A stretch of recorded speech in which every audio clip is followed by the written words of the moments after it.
দল এবং ব্যক্তি একাকার হয়ে যাচ্ছে, এবং দল এবং ব্যক্তি একাকার হয়ে যাচ্ছে বলেই কিন্তু আইনের শাসনটা ব্যাহত হচ্ছে। এখন পুলিশ যখন কোনো অ্যাকশন নেবে তখন কিন্তু আলটিমেটলি এটা দলের বিরুদ্ধে চলে যাবে। তো আমাদের দেশে পুলিশের কি ক্ষমতা আছে যে ক্ষমতাসীন দলের বিরুদ্ধে কোনো অ্যাকশন নেওয়া?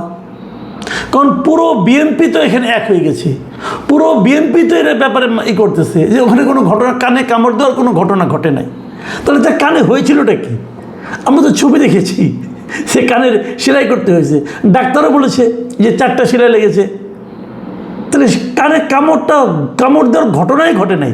আপনি যদি বলতেন যে আমার নেতা করে নাই তাহলে বুঝতাম, কানে কামড় দেওয়ার ঘটনাই নাকি ঘটে নাই, তাহলে কানে হলোটা কি? কান নিয়ে যে রক্তাক্ত কানের যে ছবি আমরা দেখলাম, রক্তাক্ত কানের পর তারপরে ডাক্তাররা সেখানে যে বক্তব্য দিল যে কানে 4টা সেলাই লেগেছে, এবং তার সেলাই করার পরের যে ছবি দেখলাম, এই সবগুলিকে আমরা ভুল দেখলাম, সবগুলো মিথ্যা। দল এখানে জড়িয়ে যায়। দল যখন জড়িয়ে যায় তখনই আতঙ্কের জন্ম হয়। দেখুন, আমি আরও ঘটনা বলি, এগুলো তো আমরা উপজেলা পর্যায়ে আসেন এবার একটু কেন্দ্রীয় পর্যায়ে যাই। এবং কেন্দ্রীয় পর্যায়ে গেলে প্রথমে যার নাম আসেন, খুবই ক্যারিসমেটিক লোক, মিস্টার মীর শাহ আলম। উনি আমাদের একজন প্রতিমন্ত্রী, স্থানীয় সরকার বিষয়ক প্রতিমন্ত্রী, স্থানীয় সরকার প্রতিমন্ত্রী। উনি খুব কামের লোক আমি বলবো, কারণ ওনাকে নিয়েই যত আলোচনা হচ্ছে এই যাবৎকালে, গত এই সরকার 5 বছরের এই 5 মাসে যে ক্ষমতায় আছে, এই 5 মাসে বিভিন্ন মন্ত্রীদের বিভিন্ন রকম কর্মকাণ্ড নিয়ে যে আলোচনা হয়েছে, এই আলোচনার শীর্ষস্থানে আছেন আসলে মীর শাহ আলম।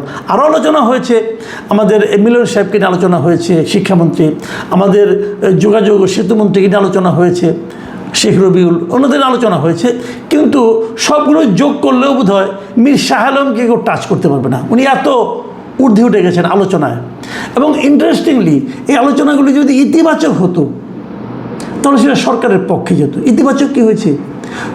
দেখেন, এই সরকারের আমলে প্রথম যে সাংবাদিকটা গ্রেপ্তার হয়েছে, সংবাদ করার কারণে, সংবাদ লেখার কারণে, সেটা কিন্তু মীর শাহ আলমের কারণে। মীর শাহ আলমের ব্যাপারে সমালোচনা করে একটা রিপোর্ট হয়েছিল, তার কারণে ওনার একজন ভক্ত মামলা করেছেন বগুড়ায়। সেই লোক বগুড়ায় থাকে এবং সে ওখান থেকে গাজীপুর এসেছিল, গাজীপুর থেকে তাকে অ্যারেস্ট করা হয়েছিল এই ভদ্রলোকের কারণে। ওনার কর্মকাণ্ডের শেষ নেই, একটার পর একটা ঘটনার উনি কেবল জন্ম দিয়ে যাচ্ছেন। আমি ভেবেছিলাম এগুলো যখন প্রকাশিত হয়েছে, এবং আমরা দেখেছিলাম একটা ঘটনা যে উনি ওখানকার নতুন ইউনিয়নের নামকরণ করেছে নিজের পুত্রের নামে, নিজের ভাতিজির নামে, নিজের বাড়ির নামে আরেকটা নাম করে, এগুলো সব কিন্তু হয়েছে। এগুলো যখন সংসদেও আলোচনা হয়েছে তখন দেখলাম প্রধানমন্ত্রী এই নামগুলো কেটে দিলেন, নামগুলো পরিবর্তন করা হলো গণশুনানির মাধ্যমে, পরে নাম হলো। ভালো, এটা আমি আমি একটা ইতিবাচক উদাহরণ হিসেবে এটাকে দেখি। কিন্তু প্রশ্ন হলো, প্রধানমন্ত্রীর তো এটা মন্ত্রণালয় নয়, যে কাজে ওনাকে হস্তক্ষেপ করতে হলো, আমার প্রশ্ন, ওনাকে কেন হস্তক্ষেপ করতে হলো? কাজটা কি তাহলে ভালো কাজ হলে হস্তক্ষেপ করতেন? কাজটা মন্দ হয়েছিল বলেই, সমালোচনা হয়েছিল বলেই ওইটা উনি ঠিক করতে গিয়েছেন। তো ঠিক করতে যে গেলেন উনি, কাজটা আগে যে মন্দ কাজটা হলো, এই মন্দটা যার কারণে হলো তাকে কি উনি কিছু বলেছেন? আমরা দেখিনি, হয়তো একে বলেছেন। আচ্ছা, একে বলেছেন, এতে কি ওনার মধ্যে কোনো চেঞ্জ এসেছে? এরপরে দেখলাম উনি কি প্রেস কনফারেন্স করছেন, নিজের সম্পর্কে বলছেন উনি কত বড় লোকের ছেলে, এগুলি বলেছেন। এগুলো শুনে তো কোনো লাভ নাই। কিন্তু চেঞ্জটাকে আমরা কি সেই বিনয়টা দেখতে পেয়েছি নাকি ঔদ্ধত্য দেখতে পেয়েছি? মেবি উনি বড় লোকের ছেলে, কোনো সন্দেহ নাই, কিন্তু এটা দিয়ে ঔদ্ধত্য কেন থাকবে, বিনয় কেন থাকবে না? আমরা তো জানি যে গাছে অনেক ফল হয় সেই গাছ ঝুঁকে থাকে। আপনারা যদি ভেতরে অনেক কিছু থাকে তাহলে আপনি বিনয়ী হবেন, আপনি ঔদ্ধত্য দেখাচ্ছেন কেন? এই জায়গাটাতে আপত্তি। সর্বশেষ কি হলো, চ্যানেল 1-এ দেখলাম একটা নিউজ হয়েছে যে উনি এমপি মন্ত্রী হওয়ার পরে কিভাবে ওনার ফ্যামিলি, ওনার ছেলে, ওনার স্ত্রীর নামে ঠিকাদারি ব্যবসা ওনারা করেছেন এটসেট্রা, ওদের মতো করে একটা তারা রিপোর্ট করেছে। যদি রিপোর্টটা আপনার আপত্তিকর মনে হয়, যদি রিপোর্টটা অসত্য হয়, আপনি এর ব্যাপারে আলোচনা করতে পারেন, প্রেস কাউন্সিল তো আপনারাই বানিয়েছেন, সরকারি একটা পার্ট প্রেস কাউন্সিল। প্রেস কাউন্সিলে যান, প্রেস কাউন্সিলকে বলে, প্রেস কাউন্সিলের সমালোচনা করুন। এটার তো আইনগত নানা রকম পদ্ধতি আছে। সেখানে না যে ওদের ফেসবুক পেজটাকে কিন্তু বন্ধ করে দেওয়া হলো।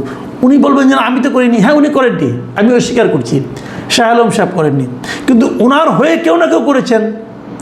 যারা করেছেন তাদেরকে উনি চেনেন না, এটা তো হতে পারে না। কারণ যারা করেছেন, এই কমপ্লেনগুলি করেছেন, স্ট্রাইক দেওয়া হয়েছে, ফেসবুক পেজ বন্ধ করে দেওয়া হয়েছে, এই কাজগুলি যারা করেছেন তাদের নামও দেখলাম। এগুলো কিন্তু এখন বোঝা যায়, দেখা যায়, জানা যায়, যে কেউ জানতে পারে, আমিও জানতে পারি, আপনিও জানতে পারেন। জটিল কোনো কাজ না এগুলো। যারা করেছেন তারা কি মনে করেন আপনি ওইটা করার সঙ্গে সঙ্গে এসে শাহ আলম সাহেবকে ফোন করে বলেন নাই যে নেতা দিছি বন্ধ করে? বলছেন তো। আচ্ছা, চ্যানেল ওয়ানের মালিককে সাংবাদিকতাই করে, কোনো সন্দেহ নেই। আমাদের বন্ধুবান্ধব সেখানে ভালো ভালো পদে আছেন এবং তারা জেনুইন সাংবাদিকতা করার চেষ্টাই করতেছেন। ওনাদের বেশ কয়েকটা নিউজ আলোচিত হয়েছে, আমার খুব পছন্দ যে ওনারা আসলে জার্নালিজমটা করার চেষ্টা করছেন। খুবই পেশাদার কিছু লোক এটার মাথায় আছেন। কিন্তু মালিককে যত যাই বলেন, এই সমস্ত চ্যানেল মিডিয়া এগুলি কিন্তু মালিকের ইচ্ছার বাইরে যেতে পারে না। মালিককে, মালিক কিন্তু বিএনপি সংশ্লিষ্ট একজন লোক, এটা সবাই জানে। তো বিরোধটা কোথায়? নরসিংদীতে বিরোধ কোথায়? যে মামলার বাদী সেও বিএনপি সংশ্লিষ্ট, যে মামলার আসামি তিনিও বিএনপি সংশ্লিষ্ট। এখানেও আমরা একই জিনিস দেখছি। ঘটনাটা কি? নিজেদের মধ্যে মারামারি লেগে গেল এত তাড়াতাড়ি, যেটা নাকি আওয়ামী লীগের হতে লেগেছিল অনেক বছর, আর এটা অনেক মাসের মধ্যে হয়ে গেল। এই জায়গাটাতেই আমার প্রশ্ন। দেখুন, আপনারা বলবেন হ্যাঁ আমরা মারামারি করছি, আপনি অত মাথা ব্যথা কেন? আমার মাথা ব্যথা না। যখন আপনারা মারামারি করেন, তার উত্তাপটা এসে কিন্তু আমাদের গায়ে লাগে। আপনাদের কিছু হয় না, আপনারা একসময় আবার মিলমিশ করবেন, আবার একসঙ্গে কেউ না কেউ এসে মিলাই দিবে, হ্যান্ডশেক করবেন, সবই ঠিক আছে। বিপদে পড়বো আমরা কারা? আমরা সাধারণ মানুষরা, অথবা যে সমস্ত সাংবাদিকরা মালিকের প্ররোচনায় উৎসাহ পেয়ে এই সমস্ত রিপোর্ট করেন, দেখেন তার চাকরি কয়দিন থাকে। আমার তো সন্দেহ আছে, আমার অতীত ইতিহাসটা আমার কিছু আমার জীবনে কিছু ঘটেছে, আমরা তো কিছু জানি। মালিকের কথা অনুযায়ী, মালিকের আশকারা পেয়ে, মালিকের উৎসাহ পেয়ে রিপোর্ট অনেকে করে। তারপরে রিপোর্টটা যার বিরুদ্ধে যায় তার সঙ্গে মালিকের খাতির হয়ে যায়, এবং খাতির হওয়ার পরে মাঝখান থেকে ওই রিপোর্টারে জান যায়, তার চাকরি যায়। অদ্ভুত এক দেশে থাকি আমরা। আমি অনুরোধ করব যে আমাদের যিনি প্রধানমন্ত্রী আছেন, আমি ওনার সম্পর্কে আমার অতি উচ্চ ধারণা। উনি নিজে ব্যক্তিগতভাবে অনেক কিছু করার চেষ্টা করছেন। এটা ওনার যারা সমালোচনা করেন তারাও স্বীকার করবেন যে উনি ব্যক্তিগত জীবনযাপনের মাধ্যমে, বিভিন্ন কর্মকাণ্ডের মাধ্যমে অনেক ইতিবাচক কাজ করার চেষ্টা করছেন।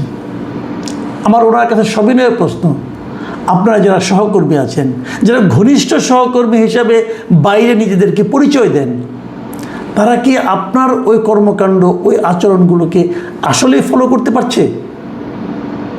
আপনি ভদ্র মানুষ, হয়তো কাউকে মুখের উপর কটু কথা বলেন না, কিন্তু এই যে আপনার ভদ্রতা, এটাকে কি অনেকে দুর্বলতা মনে করছে না? মাথায় রাখবেন, ওই যে কানে কামড়, ওটা কিন্তু ওই ব্যবসায়ীর কানে যতটুকু লেগেছে ততটুকু কিন্তু আপনার কানেও লাগার কথা। যদি লাগে তাহলেই আপনি হতে পারবেন মানবিক প্রধানমন্ত্রী। লেগেছে কি?